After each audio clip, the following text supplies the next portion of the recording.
Hi. அலசல் புலசலாக ஒரு news வந்திருக்கு. Aathirai reentry அப்படின்னு சொல்லி.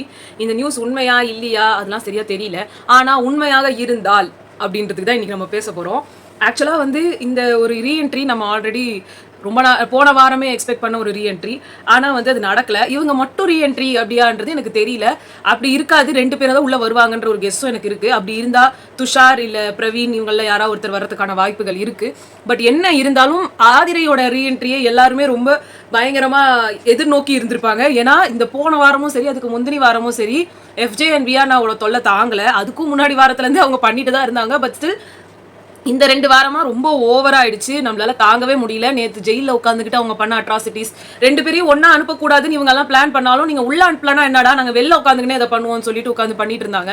ரைட், ஒரு 2:30 மணிக்கு நான் பார்த்தா அப்ப கூட இதுதான் உட்காந்து பண்ணிட்டு இருந்தாங்க. சோ ரொம்ப கேவலமா இவங்க 2 பேரும் இருக்கிறதுனால ஆதிரியோட ரீஎன்ட்ரியில எதுனா நடக்கலாம் அப்படின்றது நம்ம எக்ஸ்பெக்டேஷன். பட் ரியாலிட்டியில 2 நடக்கலாம். ஒன்னு வந்து இவங்க தாறுமாறா கேள்வி கேட்கலாம் ஆதிரி. ஆனா அப்படி கேள்வி கேட்டாலும் அது ஒரே நாள் தான். அதுலயே வந்து வியானாவும் எஃப்ஜேவும் வந்துட்டு தெரிஞ்சுப்பாங்க. இவங்க தாறுமாறா திட்டுறதுல எஃப்ஜே ஒரு சிம்பத்தி கிரியேட் பண்ணணும்னு நினைப்பாரு. வியானா வந்து என்னோட நேம் போச்சு, என் வாழ்க்கை போச்சு, என் மறுவாதை போச்சு, எல்லாம் போச்சு அப்படின்னு வந்து இவங்க அழ ஆரம்பிச்சிருப்பாங்க. இல்லைன்னா இன்னொரு வந்து இவங்க இதை வந்து எப்படியானா வந்து கேட்பாங்க.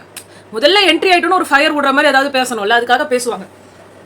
அதுக்கப்புறமா என்ன ஆயிடும் அப்படின்னா, இன்னொரு அவுட்கம் வந்து இவரு வந்து ஐயோ நம்ம நேமை காப்பாத்திக்கணுன்றதுக்காக ஆதிரை பின்னாடி போறதுக்கான ஒரு வாய்ப்பு இருக்கு. ஆனா இது வந்து ஒரு வியானாக்கு வந்து ஹெல்ப் பண்ற மாதிரி தான் முடியுமோன்றது என்னோட கெஸ்ஸிங்.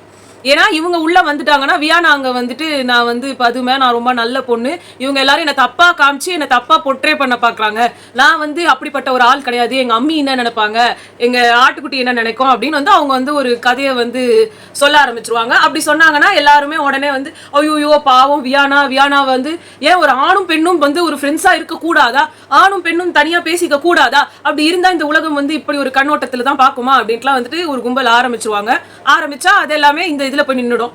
ஃப்ரெண்டா பேசுறதுன்றது நம்ம போன சீசன்லயே நிறைய பார்த்திருக்கோம். எல்லாத்தையுமே நம்ம வந்து தப்பா எடுத்துக்கிட்டதே கிடையாது. ஏன் ரயான், ஜாக்லின், ஜெஃப்ரி, சௌந்தர்யா இவங்கெல்லாம் இருந்தாங்க. ஜெஃப்ரி வந்து பண்ணது ரொம்ப அசிங்கமா இருந்தது, நிறைய பேர்ட்ட அவர் நடந்துக்கிட்டது. ஆனா இதே ரயான் நடந்துக்கிட்டதை யாருமே கொஸ்டின் பண்ணல. ஏன்னா அது அவ்வளவு தப்பா இல்ல. இந்த சீசன்லயே சபரி பண்றது அவ்வளோ அசிங்கமா இல்லையே. ஒரு எஃப்ஜேவோ இல்ல ஒரு கம்ருதினோ பொண்ணுங்க கிட்ட நடந்துக்கிற மாதிரி ஒன்னும் சபரி நடந்துக்கல, விக்ரம் ஒன்னும் நடந்துக்கல. எந்த விதத்திலையும் வந்து ஒரு பொண்ணை தப்பா தொட்டு தப்பா படுத்துக்கிட்டு தப்பா உட்காந்துட்டு இருக்கிற மாதிரிலாம் இவங்க யாருமே கிடையாது.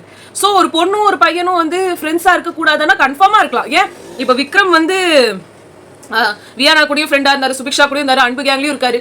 அவர் எந்த பொண்ணு கிட்டையும் தப்பா நடந்துக்கல. தப்பா இந்த சென்ஸ் கேள்வி கேட்கறதோ இல்ல அவங்கள வந்துட்டு ரொம்ப டீக்ரேடிங்கா பேசுறதோ அதை சொல்லல. தப்பா நடந்துட்டு தப்பா தொடறது அவர் அதை பண்ணல. ஏன் சபரியும் அது பண்ணல. சபரி வந்து ஃபோர்ஸ்ஃபுல்லா தான் அடிச்சிருக்காரு. பார்வதியே வந்து ரொம்ப என்ன சொல்றது ஹார்ஷா நடந்துக்கிட்டாரு. ஆனா இதே வினோதா இருக்கட்டும் இல்ல எஃப்ஜேவா இருக்கட்டும் இல்ல கம்ருதினா இருக்கட்டும், இவங்க எல்லாம் பண்றது நம்மளுக்கு ரொம்ப அன்கம்ஃபர்டபுளா இருக்கு. பட் இவங்க 2 பேரும் பண்றது அவ்வளவு அன்கம்ஃபர்டபுளா தெரியல. எக்ஸப்ட் ஃபார் சபரி வந்து போய் பார்வதி அடிச்சதும், விக்ரம் வந்து திவ்யா இவங்க கிட்ட எல்லாம் வந்து பேசினது, அந்த ஒரு விஷயம் பண்ணதெல்லாம் ரொம்ப அசிங்கமா இருந்து, அசிங்கமா இந்த சென்ஸ் நம்மளுக்கு ரொம்ப கஷ்டமா இருந்தது. அவர் பண்ணது ரொம்ப மாக்கிங்கா பண்ற மாதிரி இருந்துச்சு. அதை தவிர்த்து அவங்க 2 பேரும் பெண்கள் கிட்ட தப்பா நடந்துக்கல. பட் இவங்க எல்லாம் ரொம்பவே நடந்துக்கிறாங்க. அப்படி இருக்கும்போது இங்க நீங்க வந்து வியானா இருக்காங்க, இவங்க கிட்ட வந்து ஆதிரை வந்துட்டதுக்கு அப்புறமா அவங்க உடனே வந்து ஐயோ என்ன என் பானம் போயிடுச்சு, மறுவாதை போயிடுச்சு, நீங்க எல்லாரும் சேர்ந்து என்ன இப்படி ஃப்ரேம் பண்ணிட்டீங்கன்னு அவங்க அழறதுக்கான வாய்ப்புகள் ரொம்ப ஜாஸ்தியா இருக்கு. வெளியில அவங்களுக்கான ஃபாலோவர்ஸ் கூடுறதுக்கான வாய்ப்புகளும் இருக்கு. எஃப்ஜே மேல சிம்பத்தி கார்டு எடுத்துக்கிட்டு தூக்கின்னு வர்றவங்களும் இருப்பாங்க. ஆனா உண்மையா இந்த முழுசா பார்க்கும்போது இவங்களெல்லாம் மன்னிக்கவே முடியாது. அவங்க எது பண்ணாலும் சரி, அவங்களுக்கு அந்த வாரத்துல நீங்க சப்போர்ட் பண்ணலாம், அவங்க நியாயஸ்தரானா கிடையாது. நம்ம எல்லாத்துலயுமே சொல்லிக்கிட்டே வர்ற ஒரு விஷயம் தான். நீங்க திவ்யாவுக்கு வந்து இவ்வளவு நாள்ல இவங்க என்ன பண்ணாங்க அப்படின்னா, ஒரு சில விஷயங்கள் அவங்க பேசுறது கேவலம்னா இட் இஸ் ரிட்டன். ஒரு டீக்காக வெளியே உட்காந்துக்கிட்டு உயிரை வாங்கிட்டு இருந்தாங்க. அது ஹிஸ்டரி ரிட்டன். நீங்க அதை ரீரைட் பண்ண முடியாது. பார்வதி கம்ருதின் மேல வச்ச அக்யூசேஷன் ரிட்டன், ஒன்னும் பண்ண முடியாது. அதுக்கப்புறமா அவங்க திருந்துறது, அதுக்கப்புறம் அவங்க என்னெல்லாம் ஒரு இது பண்றாங்கன்றத நம்ம பாக்குறோமே தவிர்த்து அதெல்லாம் அழிஞ்சிருமானா கிடையாது. அந்த மாதிரி எஃப்ஜே வந்து அங்க அதே மாதிரி சாண்ட்ராக்கு கூட வந்து அந்த ஒரு டாஸ்க் பண்ணாங்க, அது சூப்பர். அதுக்கப்புறமா அவங்க இவ்வளவு கீழ்த்தரமான வார்த்தைகள் ஸ்கூபி டூ டிவார்மிங்லாம் சொன்னதெல்லாம் மறைஞ்சிருமானா மறைஞ்சிடாது. அதே மாதிரிதான் எஃப்ஜே வந்து ஆதிரை கிட்ட நடந்துகிட்டதோ வியானா கிட்ட நடந்துகிட்டதோ கனி கிட்ட ஒரு பண்றதோட நம்மளுக்கு அன்கம்ஃபர்டபுளா இருக்கு பாக்குறதுக்கு.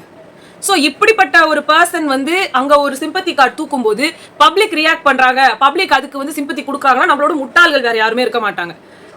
சோ ஆதிரை வந்து இவங்களுக்கு சிம்பத்தி வரும் அப்படின்னு சொல்லும் போது அந்த தப்பு ஆதிரை மேல இருக்காது, நம்ம மேலதான் இருக்கும்.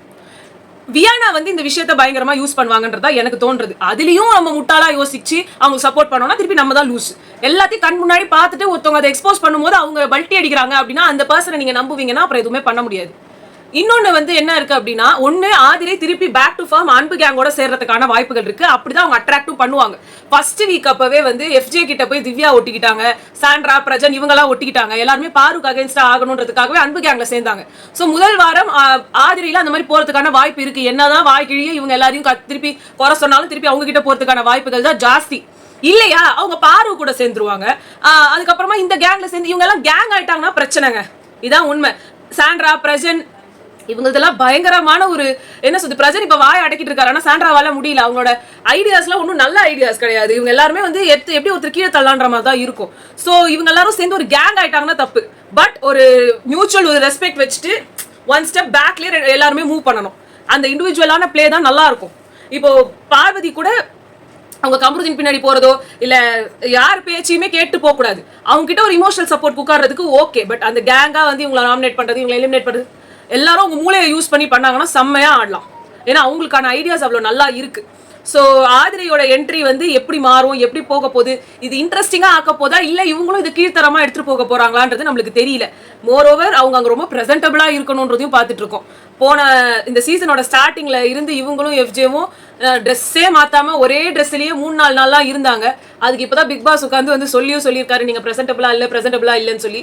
ஸோ இவங்க எல்லாருமே பிரசன்டபிளா ஆகிறதுக்கு ட்ரை பண்ணிட்டு இருக்கும்போது இவங்களும் பண்ணணும், அதுக்கான எஃபர்ட் போடணும்னு நான் நினைக்கிறேன். ரொம்ப வந்து பெருமையா சொல்லிட்டு அனுப்புனாரு பிக் பாஸ். ஸோ இருந்த இடத்துல இருந்தே கண்டினியூ பண்ணாம ஒழுங்கா பண்ணுவாங்கன்னு நம்புறோம். அதனால அவங்க எவ்வளவு வந்து அந்த இதை வந்து ப்ராமிஸ வந்து கடைபிடிக்க போறாங்கன்னு தெரியல.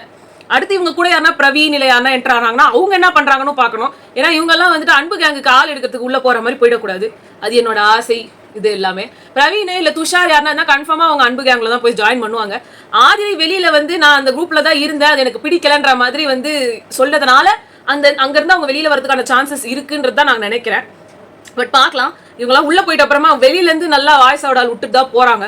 உள்ள போனோன்னே அப்படியே வந்து அவங்களோட குணமே சேஞ்ச் ஆகிடுது. இவங்களை ஆல்ரெடி வரை நம்ம பார்த்தாச்சு 2 வாரத்துக்கு. ஸோ இவங்க எப்படிப்பட்ட ஒரு கேம் பிளே இருக்குன்ற ஒரு ஐடியா இருந்தாலும் நம்ம ஓகே பார்க்கலாம் எப்படி பண்றாங்கன்றதை நம்ம பார்ப்போம். இந்த 3 வாரம் அவங்க இருந்ததுக்கு ஒரு இம்பாக்ட் கொடுத்தாங்க. ஆனால் முதல் வாரம் ரொம்ப நல்லா இருந்தது, 2 வாரத்துக்கு சரியில்லை. ஸோ இந்த வாரம் அட்லீஸ்ட் இந்த வாட்டி அவங்க வரதாவது நல்லா இருக்குமான்னு பார்க்கலாம். பட் இது எல்லாமே ஒரு ரூமர் தான். வந்தால் அப்படின்ற ஒரு இஃப் சிச்சுவேஷனுக்கு தான் நம்ம இப்போ பார்த்துட்டு இருக்கோம். பட் அந்த இஃப் சிச்சுவேஷன் நடந்தாலும் பார்க்கலாம் அப்படின்றதுல தான் இருக்கு. ஸோ எப்படி இருக்க போது, எப்படி வந்து இந்த மொத்த ஆட்டமும் சேஞ்ச் ஆகுமா இல்லை அதே பழைய குருடி கதவை திரடின்னு போகும்போது இவங்களும் சேர்ந்து கும்மி அடிக்க போறாங்களான்றத நம்ம போக போக தான் பார்க்கணும். எப்போ என்ட்ரா வராங்கன்றதா தெரியல. மோஸ்ட் ப்ராபப்ளி இந்த வீக்கெண்ட் இல்லைனா நடுவில் எங்கன்னா வராங்களோ என்னவோன்னு தெரியல. பட் இந்த வாரம் வந்துருவாங்க, பார்க்கலாம் அப்படி வர்றதா இருந்தால். ஸோ நிறைய இடத்துல இந்த இன்ஃபர்மேஷன் வந்துட்டதுனால இந்த வீடியோ. But let's see. உங்களை நான் வந்து அடுத்த வீடியோவில் சந்திக்கிறேன். பாய்.